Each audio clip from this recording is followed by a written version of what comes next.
Where's James? Who's Jerome? No, I said James. Where's James? Good, because Jerome died 5 years ago. Oh, I'm sorry to hear about that. He did biomedical science. Okay, but I don't think now is the time to be talking about that. Something's not right here, and I'm really scared. And where's James?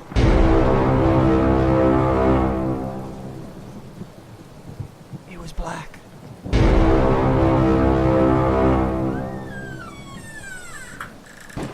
I don't think we're allowed. James? Jerome? My God. Chris?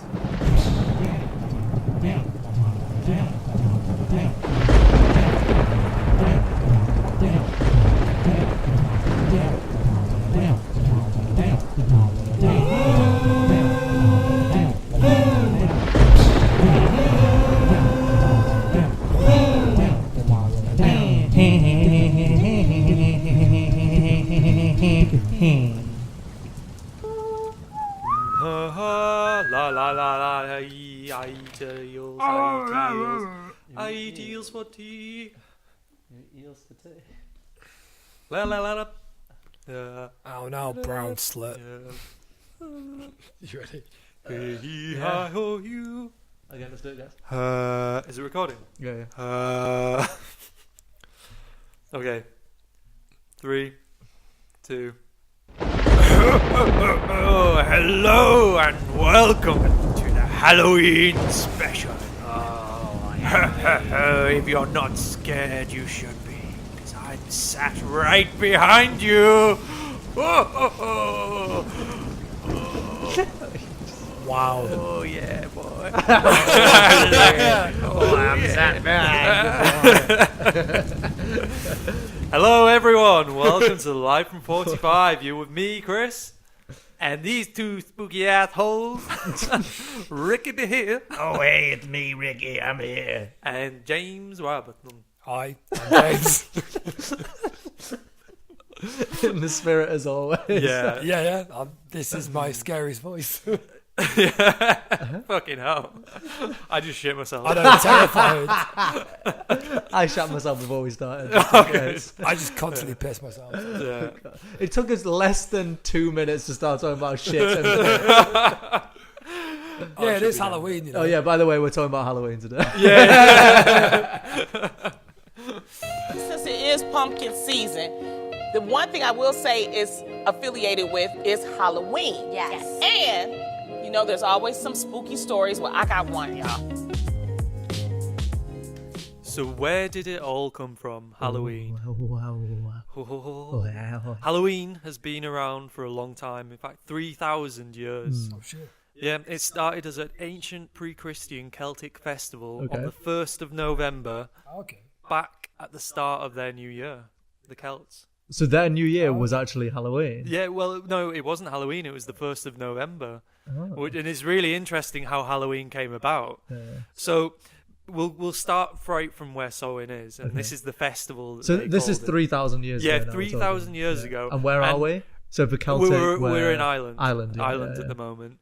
So they believed around this time of the year, the veil of the dead and the living was at its thinnest. And this is to do with winter coming. You have to get your harvest in. You don't think you're going to survive. Winter is coming. But then they looked at it with this kind of sense of death and darkness coming over them, because a lot of people died. Yeah, so it makes sense. Yeah. So they made offerings of foods and sweets to these spirits to keep them at bay, and that essentially is where trick-or-treating came from. Wow. Yeah, that's it's clever. really strange that it started back then. Yeah. And So, like, it used to be that you'd give sweets to ghosts, yeah, but now little kids come round and take sweets from you. So it's essentially the same thing. Nothing's Yeah, really pretty changed. much. Yeah, Yeah. so nothing's really changed. They just not got Irish accents. Yeah, exactly. Yeah.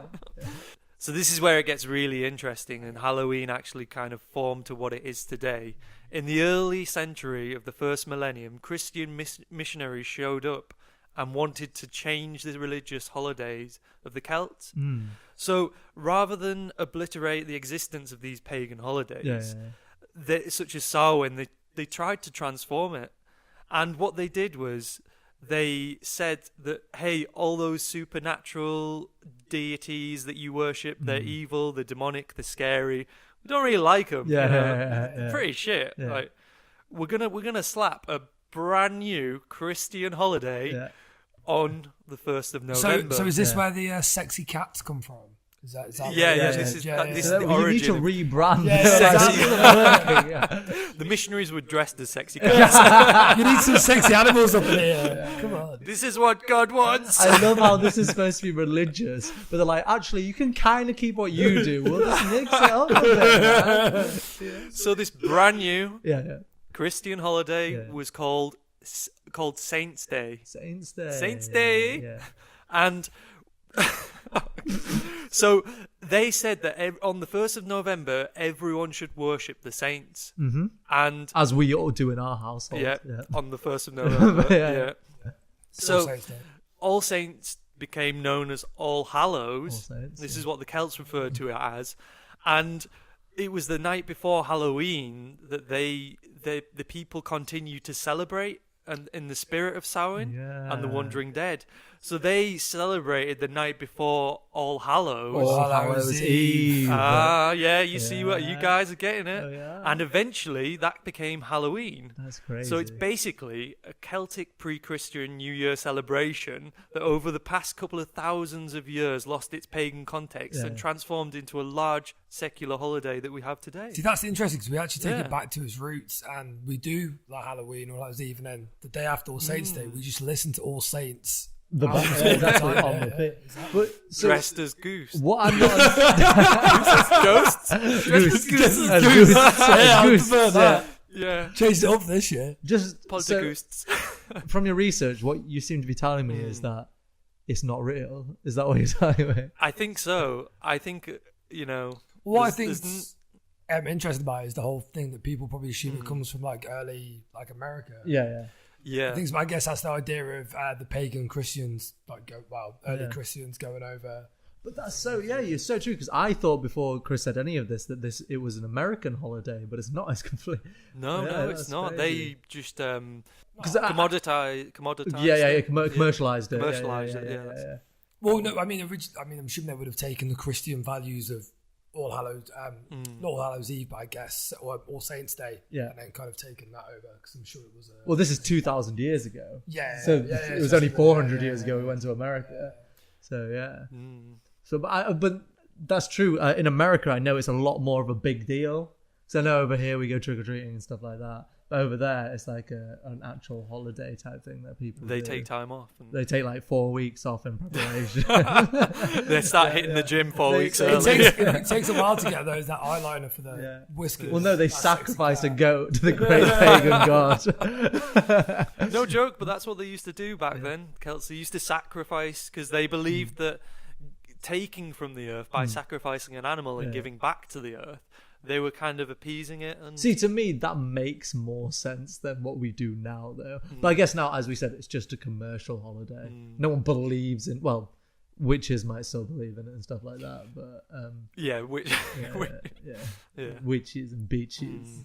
Bitches be witches, you know that saying. That old witch saying. Exactly. Witches be crazy. Literally.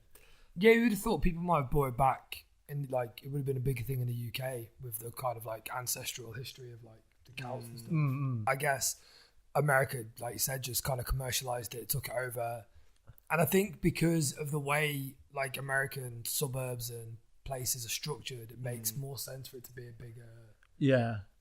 Yeah, it's still strange though when you think about it. Going back to being young, dressing up as a weird thing, going up to random people's houses and knocking on the doors and then asking for sweets. Yeah. I mean, because as well, my Halloween was incredible. I mean, obviously we've all grown up watching American films and stuff. Yeah. In that, Halloween looks fucking sick. There's a big haunted house sometimes. They're all running around the streets with fucking teepee houses and stuff. You go down a street in Coventry and you're lucky you don't get shot. Well, I remember one of my fondest memories from Halloween when me and my mate Will were stood outside my house. Someone drove past and threw an egg at his head. That was it. That was a Halloween experience. That's how Ricky celebrates Halloween. I think he got a trick instead of a treat. Well, no jokes on them. He loves eggs. How long did you guys keep like trick or treating and celebrate? I still do it Halloween? now. But yours is really creepy now. Like you'll knock on the door and you go, "You got any candy, boy? Where's your mother, boy? Bring it to me. Tell her to give me I the just candy." take my shirt off and go, "Hello." But he Trick or also treat. puts his shoes on his knees, so it looks like Yeah, like a child. Yeah. Trick or treat, boy. I warn you, it's only gonna be a trick for you. Your mama might get the treat later on, though. So I stopped that trick or treating when I was like 13, I think. I think that was when I realised I was too old. At what point did you realise? Just like my friends that I should go trick or treating, and it became like almost felt embarrassed. I think everyone else at school at the time. It's not what the cool kids were doing. Yeah, everyone had got past it, and They were on people- crack. They were They going. already moved on to bigger and better things, man. They were going to actual parties and stuff and do it like. Whereas I was like, I'm happy to go door to door, but then people are like, "Oh, you're too old." And, I mean, I'm like 6 foot, so I probably look like a 30-year-old. See, like Chris still got invited to the parties, but he'd get kicked out because he'd turn up and go, "Hey there, boy, you got any candy lying around for me?" But no, I had a similar thing. I think I was probably about 13, and you guys are both giants like I am, both above 6 foot, well above. And I think for me, it was an intimidation thing. Like, I didn't like to go to people's houses and knock on the door on Halloween, A, because you're wearing a mask, and B, because it's already a frightening evening for people. So I didn't like to intimidate those people when I came to their houses. So I stopped at like 13 because I was already like 6 foot by that age anyway. So. Yes. Also, I couldn't trick or treat in my area. I had to go somewhere Why? else because I grew up in a really rough area. Yeah. So you wouldn't go house to house because you didn't know what Yeah, houses you were gonna. Because there are actually a lot of houses in my area that are like drug dens. Yeah. But you could have got some really good stuff. Is that like, sometimes you think you're opening the door to a guy dressed as a zombie just off his tits on crack. They call him Crack Steve for a reason. If you think about it, Halloween's a really good way to train people in being a door-to-door salesman. Because you have to convince those people to give you stuff. Yeah. And you want the good stuff as well. You don't want the shitty stuff they've left at the door. You want the good stuff. I don't like people though who are like, "Oh, here's a fucking apple." I'm like, "It's Halloween. Like, Give me some crack. give me some crack." Yeah, I'm here for the crack. Yeah. Oh, what was great though, I remember we went Halloweening. We went trick or treating once, and the guy gave us fucking money. What? Yeah, it was like, Yeah. Every now and then you would get like, something. this given guy's to you. G. This guy's fucking G. Probably And then a you change your paedophile. costume, go back within an hour. What? The thing is, I never did Oh, that. Chris has got some good. Yeah, he's clearly done something. He's a like pro. that. Yeah. Got to plan ahead. It was weird because you turn up as like a ghost, and you're like, "Oh, hey there, I'm a ghost boy," and then you turn up as a cat, and you're like, "Hey, I'm a slutty cat boy," and they still didn't realize it was you each time. Hey, it's me again. Even though you said again, yeah. They were confused why an 8-year-old boy sounded like he was 30. I love that. It's me again, boy. I'm back for some more. Wait, haven't you already been here? No, that was someone else. That was a different. I don't know kid. what you're talking about. But I remember we went to a black person's house, and my grandma is massively racist. So we went to this person's house, and she's like, no, Ricky, no, knock on the door to that house. And she was pretending to be a ghost. And I remember Sexy cat. oh, God. And that was one of the houses where the guy gave me money. Yeah. And I was like, fucking hell, black people are great. I don't know what my bibby's on about. Oh, is this why you're not racist? That's why I'm now no longer racist. Yeah. Just now. Yeah, just now I've realised I'm not. Yeah. But when he sees a black person in the street, you do walk up to them and expect them to give you Ask money. them for money. Yeah. Maybe that's what homeless people are doing. Actually, I'm going to do that this year. On Halloween, I'm going to give homeless people money. I normally don't, but because it's Halloween, if they say trick or treat, I'll give them some money. That's good. and some crack. And they're still confused whether it's a trick or a treat. That's right. Yeah, exactly. Yeah. Well, no, I can play What's in the Pocket. Have you ever played What's in the Pocket before? I haven't. How would you play that? So at Leeds Festival, me and my friend Will, the one who got an egg thrown at him, we would go around asking people if they wanted to play What's in the Pocket, and they have to put their hand in your pocket and find out what's in it. And sometimes, my girlfriend, I would only let her have the treat.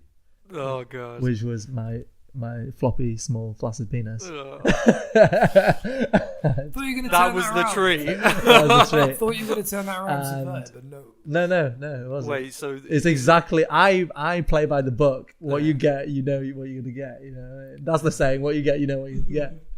And the other time it would be nothing. So the trick would be nothing, and the treat would be penis. A little underage penis. I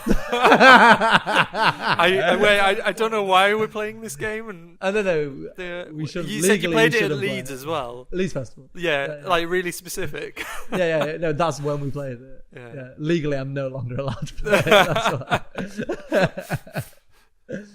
But yeah. Well, that's quite terrifying. Yeah. We're talking about Halloween. That. Hello, kids. Trick or treat. Hey, if you want to play What's in the Pocket. And it's weird because I played What's in the Pocket with this one kid, and he was dressed as a ghost. And he was like, "Hey boy, let me get in your pockets." And then, like 2 minutes later, like a wolf came along, and he was like, "Hey, it's me again, boy. I want to play again. Let me play What's in the Pocket." Did he have no top on? He did. The second time, he did have no top on. Yeah, and he was 6'4", and he was called Christopher Was he also Curry. recording a podcast? He was recording a podcast. Yeah. So I was about to ask you guys what you're scared of, but my answer's out there. Now it's obvious. Yeah. So what we're currently scared of? I guess your biggest thing you remember being scared of as a child. The things I'm most terrified of in the world. Well, the thing that you remember being scared of the most as a kid, and the thing that you're scared of the most now, I guess, if you had. As a kid, like clowns and now crippling depression. The thing that scared me most was sell-by dates. No, I get that. I was just fucking terrified. No, I can relate. Yeah. Do you know what? I couldn't doubt sleep that. at night knowing there's food in the I fridge. just don't doubt that at all. Get up and kill you. But no, it's not even the fact that it's going to go off the next day. You know what I mean? Like just the knowledge that it may one day go off was too much for you, wasn't it? Yeah. I just couldn't handle it, and And is that why you killed those 3 people? It's got abandonment issues. Seriously, I used to be really terrified of ghosts, but in the sense of I didn't believe in ghosts. That implies that I do now. I still don't believe in ghosts.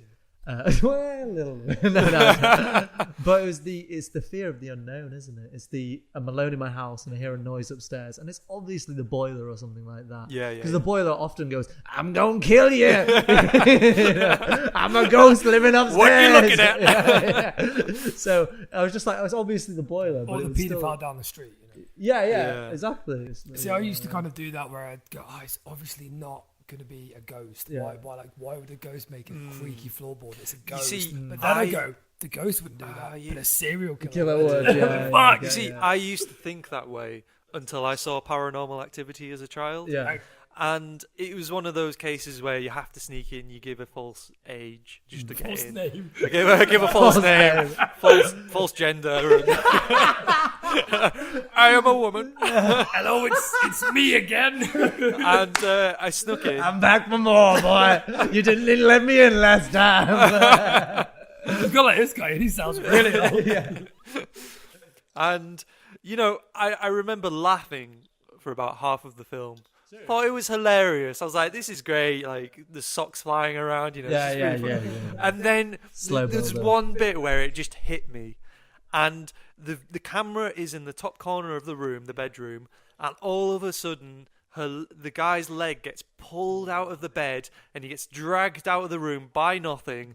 And when I saw that, I was like, fuck. I'm no longer finding this funny anymore, because it's the idea of being asleep and that happening to you. And funnily enough, it actually did happen to me one day. And this is really weird because I've literally just remembered this right now. So I was in bed and I woke up being pulled out of my bed by my foot. I was being dragged out of my bed. Yeah. And it turns out my mum and her friend thought it would be really funny to scare the shit out of us. yeah. Not my other friend being another, like, it is how... You're not talking about yourself in the They third literally person. thought they would do it Yeah. just because it would be funny. And, yeah, How old are you? I was pretty young. This is I was... brilliant. That's really I funny. honestly lock my door every time I go to bed now. I'm not even joking. Well, no, that's because of me. I know. That's why you do. Well, that's also because of Rick. yeah. So is that like a with how traumatic experience? I think so. This is all coming out right now for the first time. I had a different thing though. I would be like, once I watched a film like Paranormal Activity, Yeah. I was fine. Yeah. Like when it was over, I was fine. But if I heard about the film, it'd be completely different. Like, so when I was a little kid, one of my brother's friends, Joe Clatworthy, he told me about not Paranormal 2, so The Ring. And The Ring, the premise is there's a girl who gets murdered. Spoiler never watched alert! it. Spoiler alert! There's a girl who gets murdered by being thrown down a well by her stepmom. And then The Ring is basically she's looking out the well and it looks like a ring because there's a big rock over the top of the So well. it's got nothing to do And with phones. then also you get a phone call Yeah. that says you're gonna die in 7 days. Yeah, if you watch a tape, that I don't know how she made the tape, but I don't know. She has her own kids in that- she has her own YouTube channel. Mate, you'd be so fucked now because what she did is if you watch the tape, she would phone you and then go, "You've got 7 days." She wouldn't phone you and go, "All right, pal, you got 7 days and I'm going to come kill you." She would like phone up really creepily and go, 7 days, like that. Yeah. So she had. And then what happened in 7 days? She would come and like rip your face. Well, I think didn't they go for a drink on Monday? Took Go out on a date on Tuesday. Right. They were making I see. love by Wednesday and Thursday and Friday, Friday and Saturday. Yeah. And then they Killed chilled you on Sunday. And then she came and murdered them. Yeah. So no, it was super creepy because the guy, Joe, described it like she Yeah. comes out of the television 7 days time and then she like rips your face apart. So I was terrified of the television. I was terrified of this little girl. And then I watched the film and it chilled me out completely because it's like, oh, it's just a film. That's really clever because it's almost like a psychological Totally. thing that affects you so much more, and it's the idea of these things, not knowing if they're real or not Exactly, as a child. Yeah, exactly. I was exactly the same. I remember when I was really little, like I want to say like 7. Someone told me about it, like obviously the new film's out now, but it's like the 1990s Tim Curry version. They described this like killer clown that came and like killed these children. And obviously when you're like 7, you're like, well, that's fucking horrible, like terrifying. And they also told me about another film where these clowns are in an ice cream van and like kill these children. I was Okay, like, that's not funny Why are anymore. people letting you watch these like things? And then I was every time I heard an ice cream van go past for a whole summer, I just like was Fucking hell, terrified. yeah. Is that why I know you're scared of clowns. Is that what started the fear of clowns? Yeah. See, Or did now, you already have it? And then when built I on say it? I'm scared of clowns, now it's just more from that memory. It's not necessarily Is it more a sexual thing now? now I'm scared I'm gonna fuck one. Yeah, I get it. Like I just see one that just aggressively. Clowns are goes scared of you, James. They're more scared of you than you are. like, they have nightmares of me. Yeah. The clown community. I've heard about this boy who'll fuck you. It's weird, man. I don't like He just hides in the sewer. Says we're all gonna float down here, and then just gets a dick out. But yeah, no, that's kind of where it stems from. And now I think the genius of like being scared of clowns is the fact that like the reason why they're scary is because they put on this fake smile and it's all an act. Yeah. Right? It's like a disguise under what they portray. Exactly, and it is quite weird, and that's why like I think Stephen King was so clever in creating the clown as this big like because it should be every kids should love clowns. It should be something that they enjoy. But there's that amazing. like Taking something that kids were used to find funny Exactly. and love Yeah. and twisting it. because that's all you need is that slight like sense of like the uncanny. Yeah. And you can completely change things, and that's why these like horror films are so clever. Like so, obviously you've got Pennywise the clown and It. Nightmare on Elm Street is a genius idea because it's the idea that you will die in your sleep. Which is so it's this idea that there's nothing you can do about Yeah, it. You know, you can and sleep. actually, the reason Wes Craven got the idea because children were dying. There was a spate of like children dying in their sleep, and some like newspaper put a story up about it, and he just went, "Well, what if there was somebody in your Who dreams could kill you? Killing. Yeah, and have them as a pedophile." Is that the one with Freddy Krueger, and the little man? Which again, I was terrified of. Yeah. Not a little man. It's got like a burnt face. Yeah, I was. he wears a trophy. Yeah. I you was see, terrified of that until Yeah. I watched it, and then there's a bit where he runs down the street with his arms like, and, floating around. and because it's an old film, obviously they didn't have like CGI and stuff back then, so you can just see these strings holding his arms up because he's got these really long, weird arms. And back then, obviously, it was terrifying, Yeah, exactly. but now to Yeah. watch it, you're like, that's terrible. See, the thing I don't get about those films is why is everyone so stupid? Like, why do they die? Why do they run and fall over every single log? Yeah, but this is my biggest thing. Why run upstairs? If you're in a horror film, Why live in a hide under the live in a bed? bungalow. Yeah. You never get murdered in the Exactly. bungalow. Why would you buy a house with a Killer, basement? the killer would walk past and go, "Well, they've got a bungalow. I I can't would not be able to get Let's there. go to the next house." I tell you what, why not just befriend a really dumb, clumsy person? Yeah, And then that way, when you're running away from them, I know it's a bit bad, but you're like, it's a sacrifice. there was massive trend of there were the Halloween films. I think they might have started it. That they would be like sexy teenagers banging each other, and then he would come and murder them while they were banging, which was like, that's quite clever in the sense of it's like when you're at your most intimate and most relaxed, and then someone comes and chops your dick And off. a lot of the time as well, it'd be that loss of innocence, the idea of like you've lost your virginity, so you're no longer pure, so you're being punished for it. Is the kind of like, so like Friday the 13th is like a really, They did it in Jason, didn't he? He did it. Yeah. That's like one of the first couples he murders, I think, were having sex, and it's really clever. It became a trope in the end where it's just something that a lot of horror films happen to do, and because these tropes become so well known, people started to like notice them more. Yeah. Yeah. And that's why one of my favorite horror films is Scream. You know, with the ghost man. Yeah. The what's up guy. Is that? Yeah. Okay. That film, the one where they all laugh and joke around. That one. Yeah, that one. But Scream's brilliant because it basically redesigns, reanalyzes horror films. So it goes from taking all these points of like people, if you have sex, you die. Yeah. If you run upstairs, you die. All these kind of things, and then kind of twists it on its head and tells the audience, "Oh, these are the things that the old horror films would do. Yeah. We're not going to do it that way." So wait, so if like, sorry, go on. The people who were having sex survived. Yeah. They just had sex. Yeah, no, he wouldn't. He's like, I'm not a pervert. I'm not a pervert. Oh, he was stood behind him. They turned around and went, "Do you mind, mate?" And he We're went, trying sorry, to- he went, sorry. Oh, sorry. Yeah. I'll let you leave you. finish. I'd be in the next room. I'll let you finish. Then I'm gonna hurt you. Or like say like the black character dies straight. Although in the second one they do that. But yeah, it's just kind of changes everything around. So there's a bit where they're talking about, don't you hear how they always run upstairs or never notice that there's someone right behind them? Yeah. And then it's happening as they're saying that. Oh, to them okay, yeah, kind of that's thing. clever. Yeah. Yeah. Quick question. So you know how like a lot of these films, if you're having sex, you died because there's loss of innocence. Yeah. What if it was just like a quick finger bang? Did you like just get like a stab in the kidney? True. Or masturbation, or maybe lose. Yeah. What if you were just jacking Yeah, it? maybe lose a finger or something. Yeah, maybe or just a slap on the wrist. You dirty bastard. That's what he does. You put that in anyone though. Yeah, I'll mean, give you a stab. I feel like this is a question our audience could probably answer for us. If you know, if you're at home listening, Please comment comment, below yeah, and please comment. let us know because we really, really want to know. Yeah. If you're a serial killer out there, let us know what you do.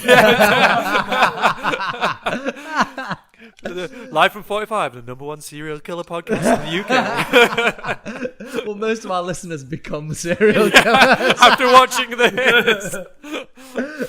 But films seem to have come a long way as well. Yeah. Well, obviously, so mentioning Scream as like a way of changing like how horror films have come before. That was the 1990s. So like a little brief history. I hadn't even really thought about horror films as a genre until like the 1970s. 'Cause that's the films that I've watched. But really, horror films are around since the beginning of film. Like Georges Méliès made like what could be deemed a horror film. I mean, Phantasmagoria, which is this whole idea of it's a good word, isn't it? So like when cinema first started or precursor to it, people used to just shine torches through like walls and make like kind of hand movements. On the first, not I was masturbating. genuinely about to joke and say hand puppets, but you are saying that's what Yeah, they did. yeah, pretty much, yeah. Yeah. And so they used to make little shapes, and obviously the easiest thing to do if you're in a dark room with people is scare them.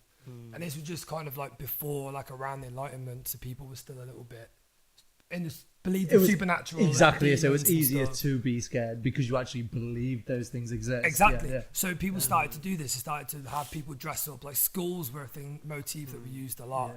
And then it kind of progressed more, but it kind of still stayed with people. So when the first like films started coming out, they kind of could scare people quite easily. Well, so like silent films, be someone getting murdered. They didn't use the Star Wars theme. But actually, well, some of the first, like one of the greatest horror films is Nosferatu, which is a silent horror film.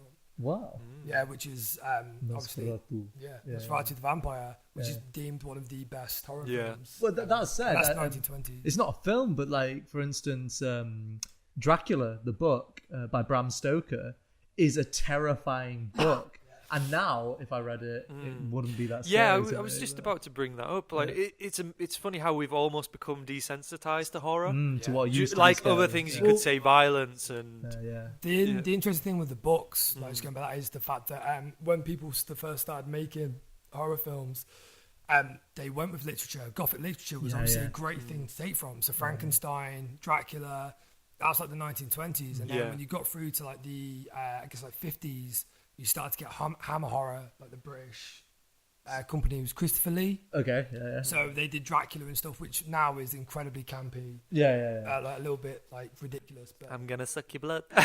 pretty much. And then the penis. Pretty much what it was, to be honest. It's like Carry On film. And it's which one are you more terrified of? And then from that, so you move on from the 50s, kind of like Hammer horror, which is Hammer horror kind of does have that like hammy. I think that's kind of where that kind of comes from. You kind of go into the 68, which is where zombies came in. So Was that the first time they came in? Well, no, I imagine for a long time people were Yeah, thinking yeah, about them. yeah. But When before did it became zombies come from? mainstream. in a big way. So George A. Romero brought in Night of the Living Dead. That was his first one. And that's where people really latched onto, because he was the king, like, he died recently, R.I.P. King of England. Zombies. He was also the king of rock and roll. Died on the toilet. And then in the 70s, we kind of get the occult, Exorcist, Omen. 80s is slashers. And then we kind of start moving into like CGI monsters and the whole big thing now, which is the cam horror films, Cam like films, Paranormal Activity. Yeah. And Handheld. yeah, and the first one of those big one was Blair Witch Project. Oh yeah, the Blair Witch So Project. I've never seen that, but I've heard stuff about it. Is it good? Well, they recently released a second one of it, so it did well enough to get a second one. Yeah. I think what was big about it was the first big handheld camera. For horror And the film. fact that it was treated as if it was a true story. This was back in the day where you could get away with. Well, Paranormal Activity was, and it even says at the end, like, this is based on a true. No, it says this is based on a true story at the beginning, but at the end it says it's not. No, but with Paranormal Activity, it was obvious that it was kind of fake. Yeah. Whereas with Blair Witch, people actually just didn't know. Yeah, For a while. and the reason is because they never show a monster in it. Sorry to spoil it for people who haven't seen it. They never actually show anything. That's very smart. So it's quite clever. I know a lot of people are scared of it. People who've watched it. I personally, I just thought it was a bit shit. But at the time that I was watching it, I was in my brother's bedroom with some of my friends, and my mate Peter was getting with one of the grimmest girls I've ever met on the bed, and that was really distracting. And that for was me. actually more scary than the film. That was terrifying. Sorry, Peter. I was like, Peter, why are you getting with the Blair Witch? Why'd you invite this girl? God, that's me. But anyway, yeah. They're now happily married, would like to say. Can you imagine? He's got 3 kids with him. Little Blair Witch babies. Yeah. I'm visiting him next weekend. They listen to the podcast all the time. Tell the happy family we said hi. Yeah. But I was thinking about it. So it's basically the premise is these people go into the woods searching for the Blair Witch. Yeah. And the second film that came out, I think it was either last year or this year, is basically about this boy goes, oh, I'm going to go look for my sister who got lost in the first Blair Witch. But that was 20 years ago. So first of all, if I was his friend, I would say, mate, she's dead, or she's gone and she never wanted to contact you again. Because if she wanted to contact you, here's a friend request from your sister. Yeah. You know what I mean? It's not hard these days. Yeah, your sister has appeared online. Yeah, exactly. Yeah. Your sister has appeared offline. Yeah. Blair Witch has appeared online. But I thought, so if I was the Blair Witch, well, I want to be. This is something I want to do. So in the future, I might take like a year hiatus from being in this Live from 45, right, guys? And I just want you to let me go to a forest and call it the Ricci Witch Forest, okay? And people will come there. We can do better than that, but yeah, go on. Well, people come there and try and look for me. And let's say I have superpowers like a witch would have. Yeah. I'm just going to do the weirdest shit to people when they come. But like, you know how we were saying... with clowns, they're supposed to be welcoming, they're supposed to be funny and exciting, but then when you make one scary, it's even more terrifying because it's the opposite of what it should be. So I'm gonna do weird shit like, say you come and you camp in my forest, I'm gonna open your tent, I'm gonna take all your clothes off and then just neatly fold them next to you. I'm gonna stuff like that. Or like you wake up the next day and you're all outside the tent, and I've just moved the tent slightly across, or something like that. Like nothing like too garish or anything. You'll go to to this forest incredibly stressed, and then leave very relaxed. Or no, you go and like you're a boy and you come back and you're pregnant. That is terrifying. See, that's kind of along the lines of imagine what you would do. Or like even worse, this is my final one, okay, is I'd give you AIDS. That's like the worst thing someone could do to you. I imagine more it'd be like, you know, when someone taps you on the shoulder and no one's there. I imagine you just doing that constantly. No, see, I want it to be fucked up, what I do. So you go in the forest as a man, you come out as a woman who has AIDS. Yeah, exactly. And you're pregnant. A pregnant man with AIDS. A pregnant man, woman with AIDS. Yeah, man, woman. Yeah. And no legs. Yeah, and I'd stab you in the dick as well. Why not? Just go for the full, go for the whole house. Actually, that all said, I'll just take it back to basics. I'll just kill you all. That's easier to do. Easier nice, to do. quick, clean. Yeah, exactly. So I guess that's a good question. Just a finger through his mouth. If you could kill anyone on one day of the year, would you do it? I'm talking about the Purge. We're purging. Well, that was a good segue. Wow, there, very good segue. I'm proud. This has got real dark. So just for anyone who doesn't know what the Purge is, we do sometimes discuss it because it's an interesting concept. It's an annual holiday that we hold. Every year we partake in the annual purging. Yeah, not animal purging. This is why Chris locks his door every night. Because we don't tell him when it's going to be the purge. We just purge. So just give the audience a synopsis of what the Purge is. So the Purge is a film that came out a few years ago, and there's now 2 or 3 sequels. So don't watch them. That shit. Yeah. And basically the idea is that one day a year to stop the like rising crime, there's one day a year where people can kill or commit any crime that they want to. Like all crime goes, and only the highest member of the society are free and immune to it. Yeah, because they're the ones that can kind of hide, basically. If they want to take part. It's a very dystopian society. Yeah. So it's like, would you give people one day a year to commit these crimes so that in the end, crime was at a low? That's the kind of idea. It's like, would you like kill one person to save 10? Okay, I get you. Yeah. So, so say for instance, I could kill Chris. But wait, is that how it works? So say I could kill Chris, and then therefore that would save 10 other people. No, I just mean like in the sense of the film, it's like the ends justify the means, effectively. Yeah. So it just means that by letting these people kill people for one day, it's a bit that crime is lowered for the rest. I mean, I don't mean to poke plot holes in the whole thing, but if you're gonna say to everyone in the whole of like the world, or even just England, you're allowed to kill any. Surely the lowest of the low people probably want to get back at the people who have been repressing them. So wouldn't they kill more of these people who are kind of like not high middle class? So I think that probably, I'm assuming, gets answered in one of the sequels I've never watched and probably never will. But yeah, I guess so. The whole idea of the first film is that a middle class family have the means to lock themselves, like safeguard their homes so no one can get in. But there's a guy who ends up on their lawn who's incredibly injured, and one of the kids lets him in. And the And thing, it turns out he's a virgin. Well, no, but he's basically being attacked by this wealthy family, and they want him dead. like Okay. he's been chosen as their hunting victim. So okay. if you don't, Oh, let so you them actually get stand- chosen? No, they How just does they that- did yeah. they just made a game out of it, and it's interesting because it goes back to that whole primal instinct and like that urge that they say, you know, we are aggressive as a species. I get it in the sense of, if I wanted to make any sense of this film, say if you had overpopulation, a purge would solve that issue. Because say everyone has got someone they have to kill, so say 50%. I'm being extreme here, but say 50% of your population gets killed in one of these purges, you therefore have 50% less people.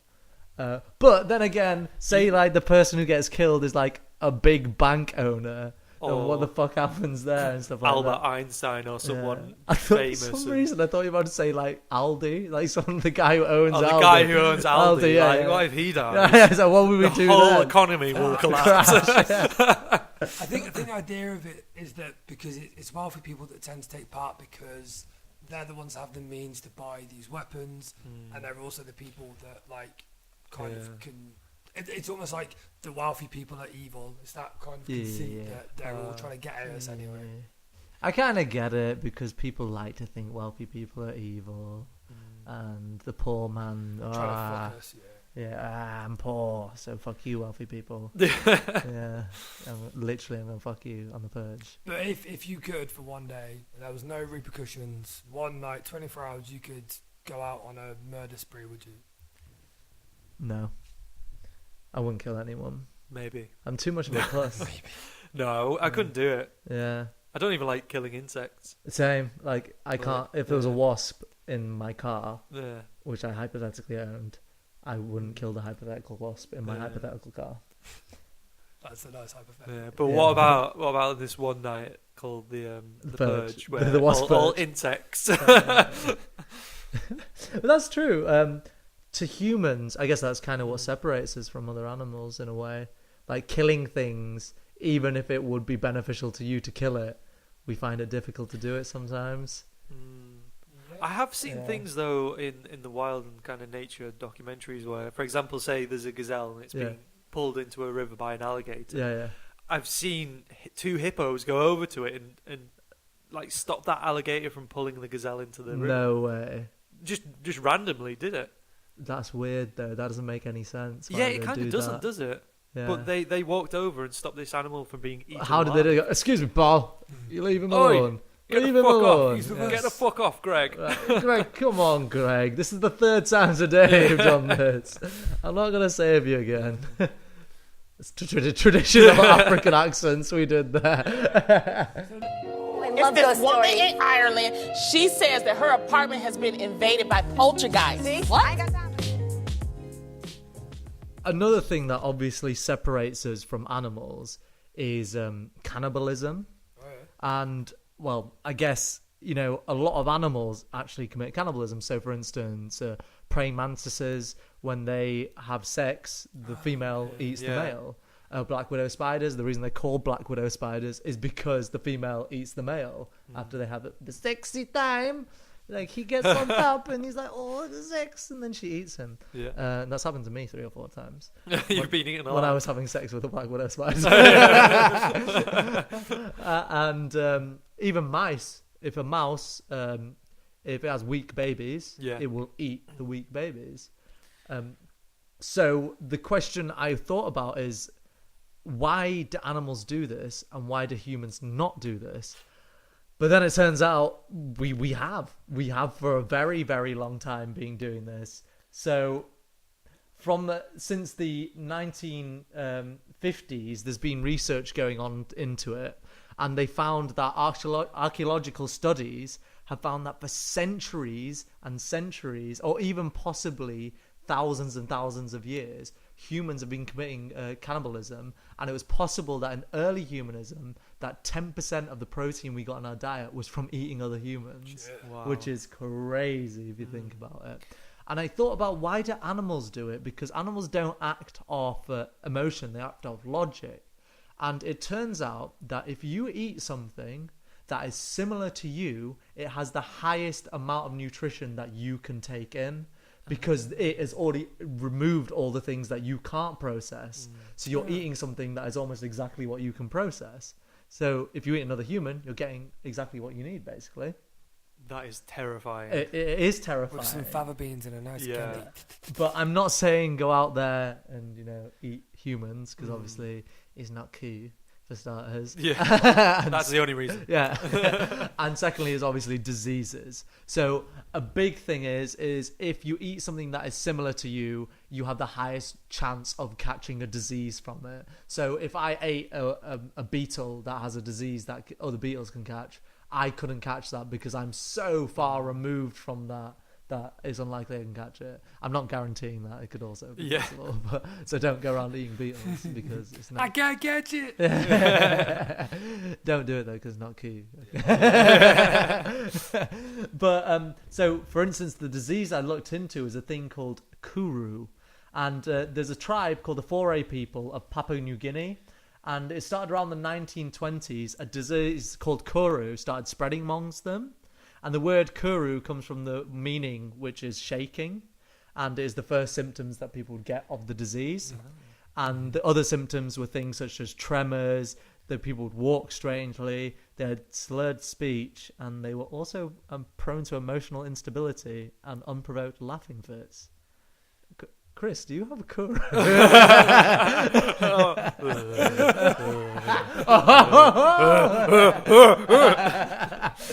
So, Yes. and obviously, eventually, Kuru led to death as well. And at this peak, 100 people were dying every year from it. And the people of Papua New Guinea, there wasn't a massive population, so it's a lot of people dying from this disease. So what the researchers found is that a Kuru is what is known as a prion disease, and that means a disease that is spread by proteins, and it's the same thing that mad cow disease was. Yeah. So it's a protein, and proteins come normally folded, but in a certain way that they can pass through your body and be processed. But in prion diseases, they're abnormally folded, and that's not normally a problem because you just pass it through your body. But with prions, if they come into contact with normally folded proteins, they make them abnormally fold, so you then can't process them. Okay. So what would happen is over time, these abnormally folding proteins would build up in your brain and cause holes to form, and you'd get brain damage and eventually die. So that's what they were finding with these people, the Kuru tribe. So basically, in the end, in the 1950s, they said that you can no longer carry on eating people. Who said this? The National Institute of Nutrition basically said to them, you need to stop doing this because you're going to die, motherfuckers. Because what they would do is, and this is even more fucked up to me, but obviously I'm not trying to offend them, they had a thing called mortuary feasting, and it's exactly what it sounds like. When someone died, they would eat part of the dead body to mourn and to honour the dead person. To mourn? Yeah. But Wow. what they seem to say from this research is that this has been happening for almost all of human existence. So how are people still alive if they've been doing this for so long? And they thought, it might be because as people have developed, they become immune to these prion diseases. But obviously the Kuru people, the people who got Kuru, weren't immune to it. So it didn't always happen.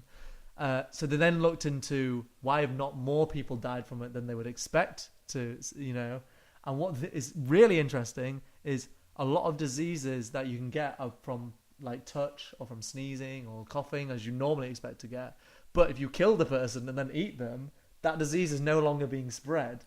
So you're therefore removing other diseases that would kill people. Oh, shit. So you might be dying from Kuru, but you're not dying from the flu and stuff like that.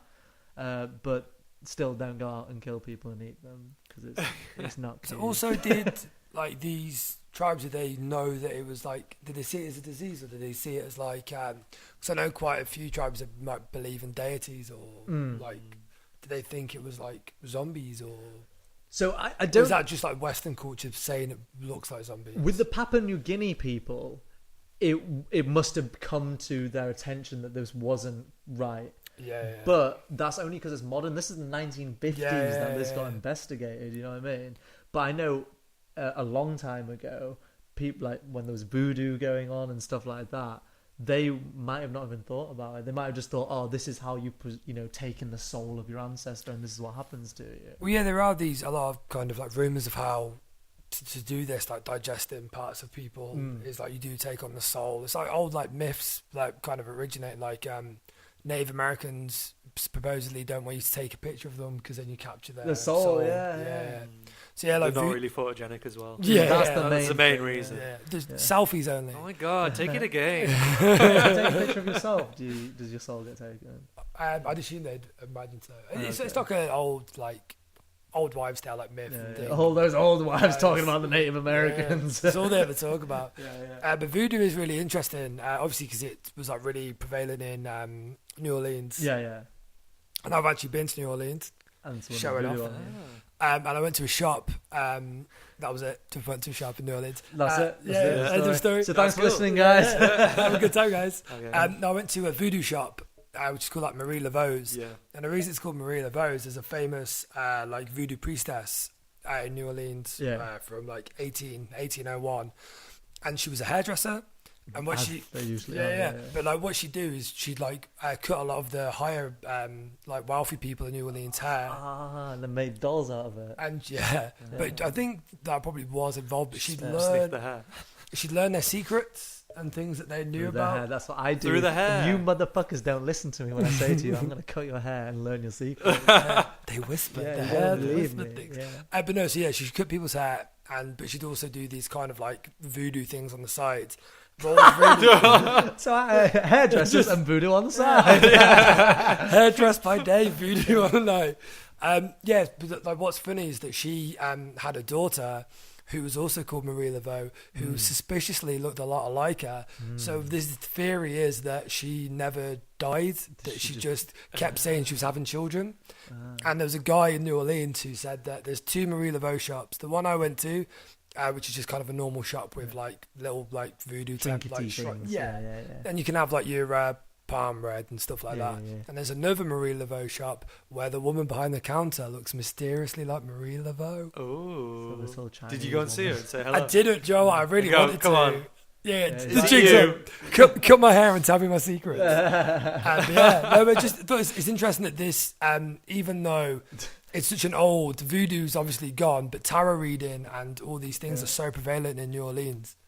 Do you think that she's gonna make her shop more advanced?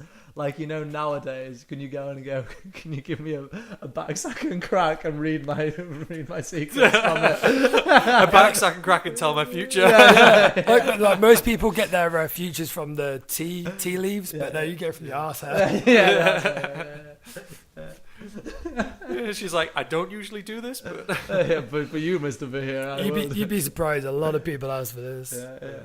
I'd be with like voodoo and I guess these Papua New Guinea tribes and stuff. Yeah. Like I was saying, people when they start to have these diseases, people often mistake it for zombies or also being possessed by spirits. Yeah. And what is terrifying is that exorcisms are still a thing. absolutely, yeah. Well, so people like the film The Exorcist. People think you have a demon inside of you. Yeah, people believe that they are possessed, and people think they're accordingly, like, themselves. Then there's a little girl that spins her head round and goes, "Your mum sucks cock in hell." I'm gonna sound weird, but I thought she was kind of sexy. yeah, I was a kid at the time as well, yeah. but she was kind of sexy, right? Yeah, I especially haven't when seen she's the running. film. What? Well, let me just—she's a little girl in a dress who throws up everywhere. Like, what's not to like? Well, no, so you're saying that there's people who still believe that they have demons within them, and they need to get someone to come release the demon. Yeah. Completely. Release the demon. So, like, a How priest do they will come release in. this demon, James? Well, there's even a thing within the Catholic News Agency which has a latest news section on exorcism. Oh, the latest news on exorcism. Yeah, no, seriously. Like, North Korea shoots a missile over Japan, and little girl Sally got the demon out of her asshole. but it came back through a vagina. Oh, vagina ghost. That classic. I'm not sure exactly on the practices, but there are like videos floating around on YouTube. Obviously, a lot of fake. Yeah.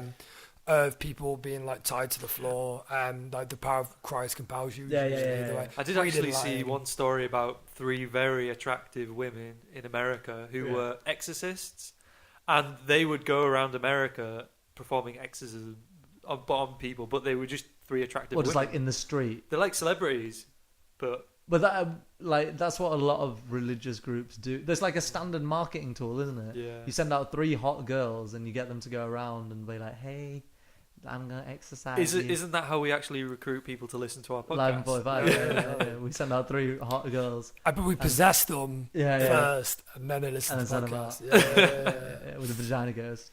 We give them 3 vagina ghosts. That would be good though. Like, you know how obviously, as 3 men, we don't understand the plight of a woman, right? Mm-hmm. And society isn't fair. Like, women don't get paid as much as men do for the same job.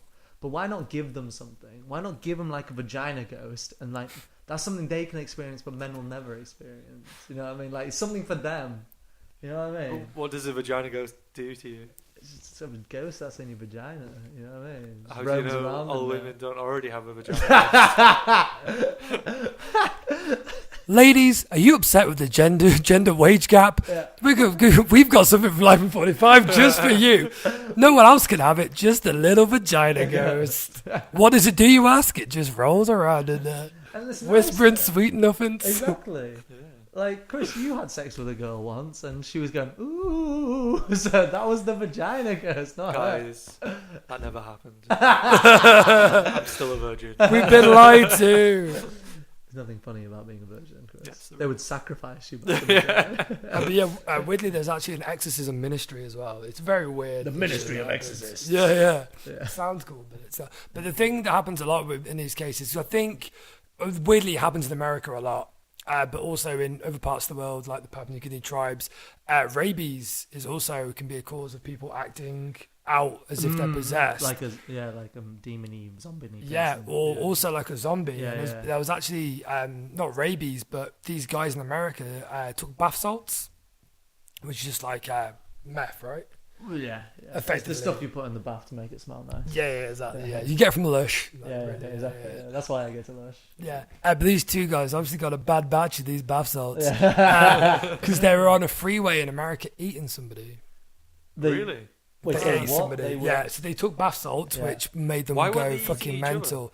Because they're both zombies. Question, I think like, they zombies might. Don't eat They might have been. They were fighting. There was basically this whole news story came out of man on bath salts attacks somebody else, eats them. Are zombies real? I think that was like that. Like, zombie apocalypse is here. Yeah, exactly. That was it. It was just like bath salts, ate somebody, zombies are here. That was the like. Why I never get the elderflower Does and that cherry mean bath we salt. survived the first zombie apocalypse? I think we We might did, have. guys. We were ready for it. We started. Hide it up here. But that is a good question. Do you guys have anywhere you'd hide for a zombie apocalypse? Are we prepared? Well, obviously, it's never going to actually happen unless everyone takes bath salts. Yeah. One day a year, we all take bath salt day. The purge of bath salts. Lush will be so busy. Nice relaxing bath salts. Only members of society excluded from bath salt day as the members of Lush. Well, no, and us 3 because let's say hypothetically we never wash as we don't. So we never go to Lush and get bath salts. So we're the only 3 people not on bath salts. Right, in the whole of Okay, the if we're UK. talking zombies, Are we all together? Are we all together in this hypothetical that's a situation? good question. Yeah, let's say we are. Or all do we all together, wake that's up nice, like separate places we have to find each other? Okay, yeah, that's cool. I'm in Leeds. Okay. You're in Cov. No, I'm in Skegness. That's where you go. No, because then you're already where you need to Oh be. yeah, that's boring. cheating. James's zombie film would be the shortest. It would be 2 hours of him living happily in Skegness. I'm in the middle of the ocean on a boat with loads of food. I love it. So for the viewers at home, my mum's friend, she has a place. Like she often updates my mum, and so I get updated of new places to hide in the zombie. So in she the genuinely inevitable. believes in the zombie apocalypse. No, it's just one of those things. She goes, it's bad somewhere else for zombie apocalypse. I mean, she is dishing out bath salts to people. So she's preparing for Yeah, that. it's like an Avon lady. She just goes around door to door giving people bath salts. Imagine the Avon lady Are goes you around prepared selling for the you bath next salts. upcoming zombie apocalypse? Exactly. So the first place said was Skegness because it's by the sea. You've got Butlins. There's Funfair Roads. What more do you need? Like, perfect place to hide But out. that's And- with the assumption that Butlins is still going to be running and stuff like that. Oh, we could get Butlins running. Those redcoats don't give up for nothing. That's true. Butlins Blue never coats on close there. down. Exactly. The Sun Bag and holidays keep them going. I'm going to genuinely say to you guys, though, I don't think I'd be prepared for it. If there was a zombie apocalypse, if a zombie burst into this room right now and started, like, biting James's face, let's just say because you're closest to the door. I'd be Chris's. You're the closest to the door. No, you're the closest. Yeah, but Chris smells nicer. I Yeah, but specifically they put don't on- like. Oh, they do like bath salts. So yeah, they'll get Chris first. Yeah. Say they get Chris. I just Well, be like, oh fuck. I'm I done. always carry a I'm knife done. You know what I mean? with me. You always carry what? What? a knife. It is in the place where they bite. That's where he hides the knife.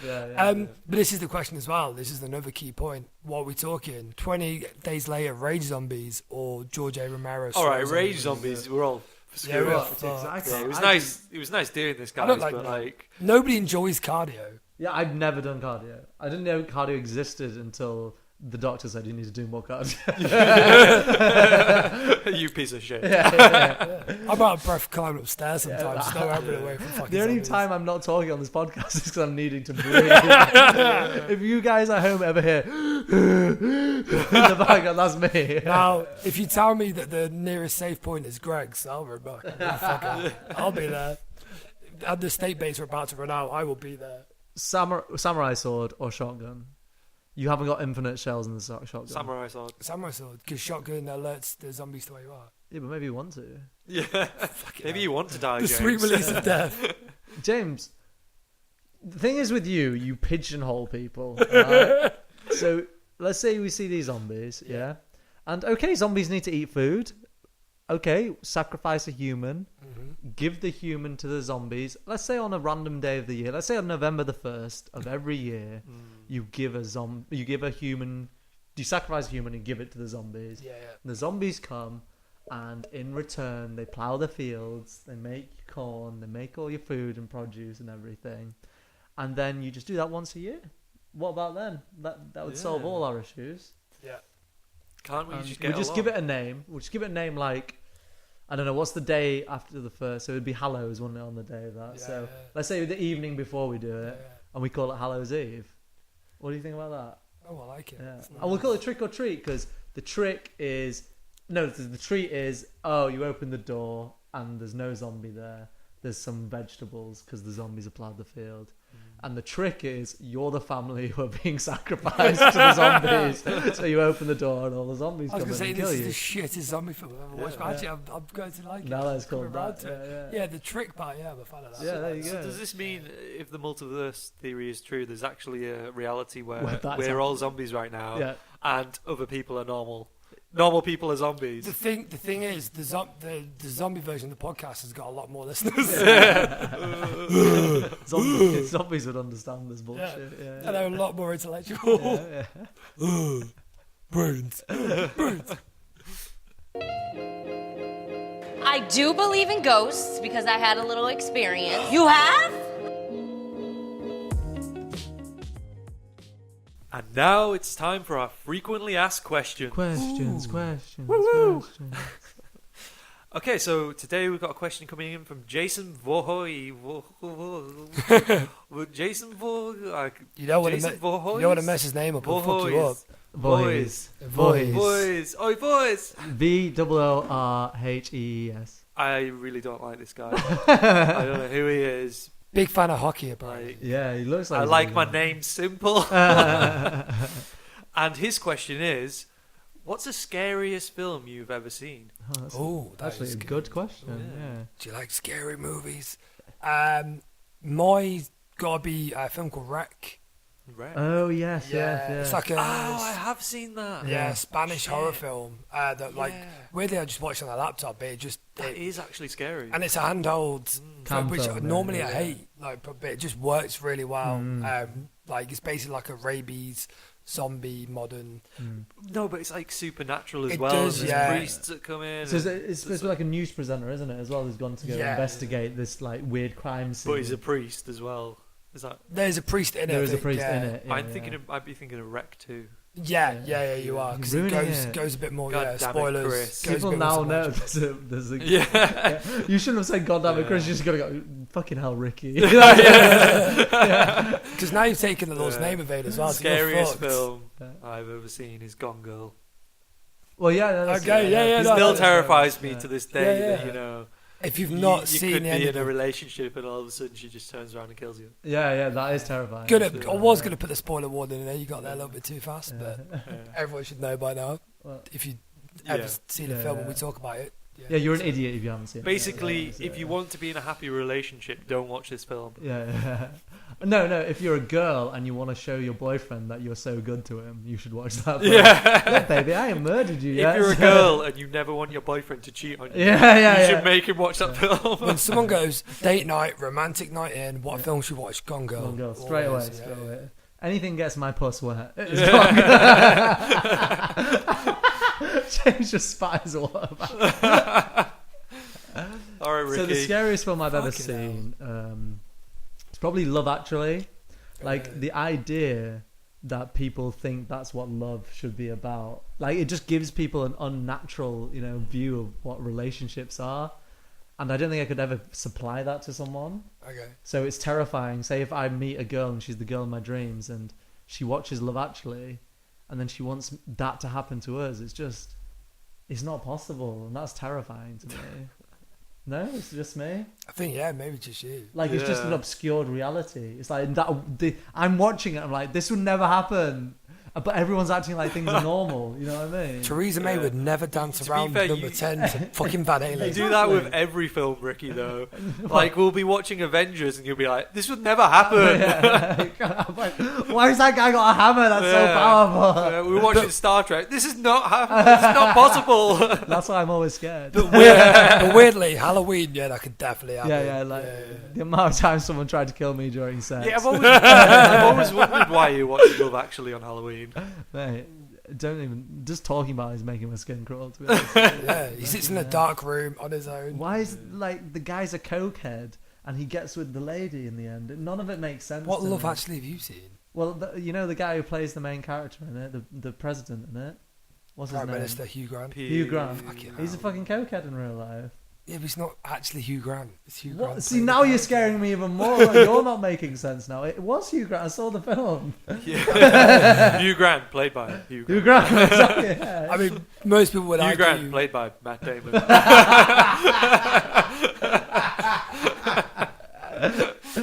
Oh, dearie me. Even the white people Matt Damon plays. Whitewashes on the white people. Matt Damon's the whitest person out there. That's why. Oh, dear. He's on the top range on the Dulux color chart.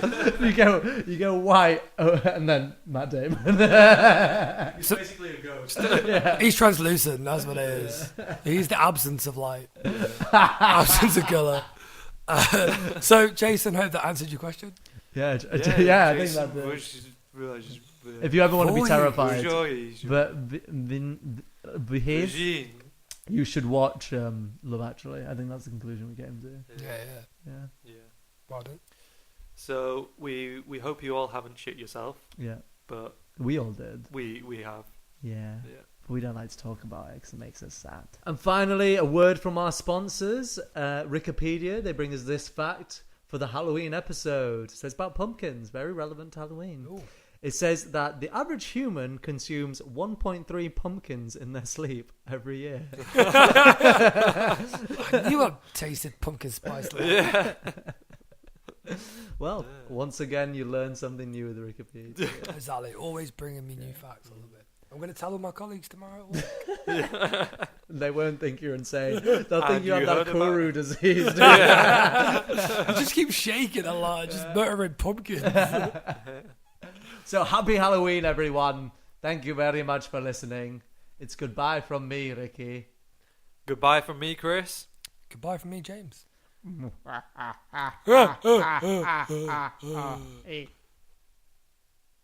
Ah.